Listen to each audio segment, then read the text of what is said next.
O estudo e a prática dos princípios elevam a consciência. Nos primeiros anos de nosso estudo do caminho infinito, devemos nos ater aos princípios específicos dessa mensagem, de forma muito próxima e intensa.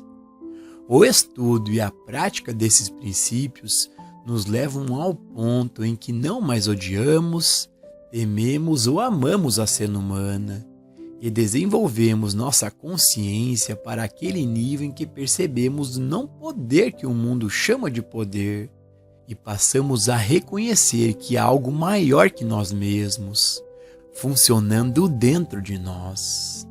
À medida que prosseguimos neste trabalho, através do estudo e da prática, e conforme alguma medida do Espírito de Deus entre em nossa consciência, nos encontramos chamados a ajudar os outros. Os outros podem não saber porque eles vêm até nós, mas eles vêm. E quando pedem a nossa ajuda, geralmente podemos dar-lhe, porque quando chegam a pedir ajuda, alcançamos um dom espiritual suficiente para que possamos dar-lhes a ajuda que procuram. Nós, de nós mesmos, nunca poderíamos fazer as coisas que muitos de nós são frequentemente chamados a fazer. Nós, de nós mesmos, não poderíamos ajudar uma pessoa a superar uma doença séria, perder seus pecados e falsos apetites, ou moldar uma nova disposição. Não há nada em nós, como seres humanos, que tornaria possível para nós fazer isso pelo outro. Porém, a graça divina não permitiria que alguém nos invocasse até estarmos preparados. Portanto, é nossa função nunca querer dar ajuda, nunca querer estar no ministério de cura, nunca querer fazer nada a não ser nos aperfeiçoar, a não ser estudar, meditar e deixar a nossa consciência se tornar tão cheia da atividade do Cristo que em um certo momento ele vem. E então alguém vem também e pede ajuda. E isso nos inicia no nosso caminho. Por fim, uma grande verdade começa a despontar na consciência de todo estudante de sabedoria espiritual, independente de sua abordagem. Se isto que funciona através de mim como uma bênção para mim e para os outros é tão poderoso, não poderia então ajudar o mundo inteiro? Se eu posso orar pelo meu próximo e pelo benefício do meu próximo, não poderia orar pelo mundo inteiro? Orar pelo mundo vem acontecendo há séculos. E é verdade que grande parte desta oração, tanto na cena visível quanto na cena invisível, está tendo um efeito sobre a humanidade. Mas somente quando nos erguemos mais altos na compreensão da oração, poderemos testemunhar uma maior realização da paz espiritual e da harmonia espiritual na Terra. Evidências da consciência em evolução. Olhando para o mundo do ponto de vista da consciência da humanidade, devemos admitir que o mundo é melhor hoje do que há um século. Embora ainda existam áreas da consciência nas quais é necessário muito espaço para melhorias, como a desumanidade do homem para com o homem, a ameaça de bombas atômicas e a continuação da escravidão de um tipo ou de outro, ou a dominação de um povo sobre o outro. Mas vamos colocar dessa maneira. Hoje há muito menos inclinação para ir à guerra do que havia 40 anos atrás. Parece haver menos razão para encenar greves viciosas que interrompem nossa vida industrial. E há uma inclinação maior de parte da humanidade para cuidar dos menos afortunados. Na minha vida, orfanatos e casas de idosos eram lugares horríveis. Órfãos eram colocados em fazendas onde tinham que fazer trabalhos manuais difíceis. Eles estavam em uma situação pior do que os servos. Eles eram realmente escravos, deixados para serem burros de cargas domésticos para as famílias. Muito disso foi eliminado, e o que resta está sendo mudado rapidamente. Nos meus dias de juventude, tudo o que um trabalhador tinha que esperar quando chegava aos 50 ou 60 anos de idade e estava fisicamente incapacitado era ser apoiado pelos seus filhos ou mandado para uma casa de indigentes. Não havia benefícios fornecidos pelo governo ou pela indústria, e muito menos se sabia sobre seguro-desemprego ou seguro de velhice. Tudo isso está mudando.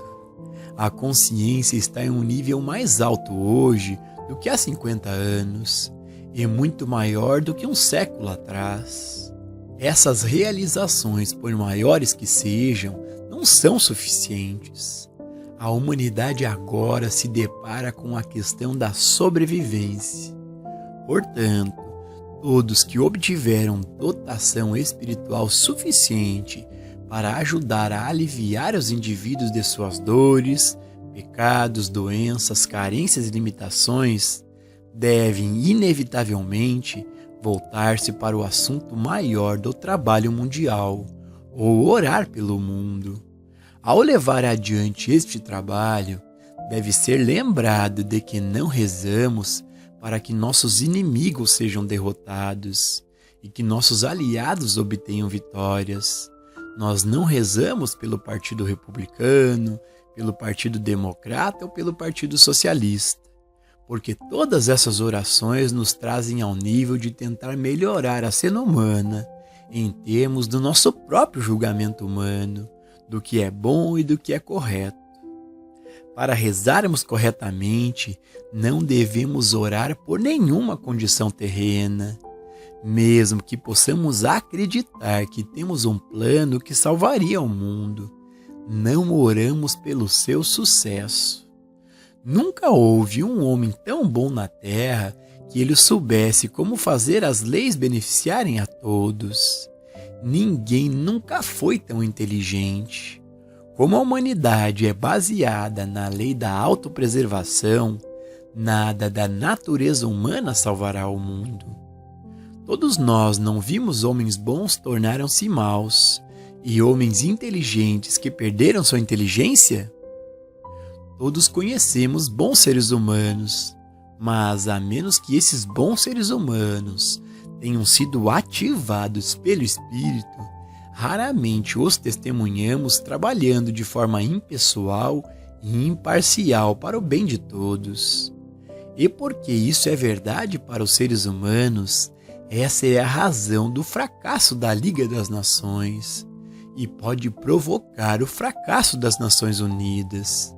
Cada representante está trabalhando principalmente pelos interesses do seu país, pela sua raça e sua religião. Trabalho mundial inteligente. Orar pelo mundo não significa orar pela paz na terra, porque isso é rezar por um efeito. Podemos orar somente para que o reino de Deus seja realizado na terra como no céu. E então, essa realização trará paz à terra.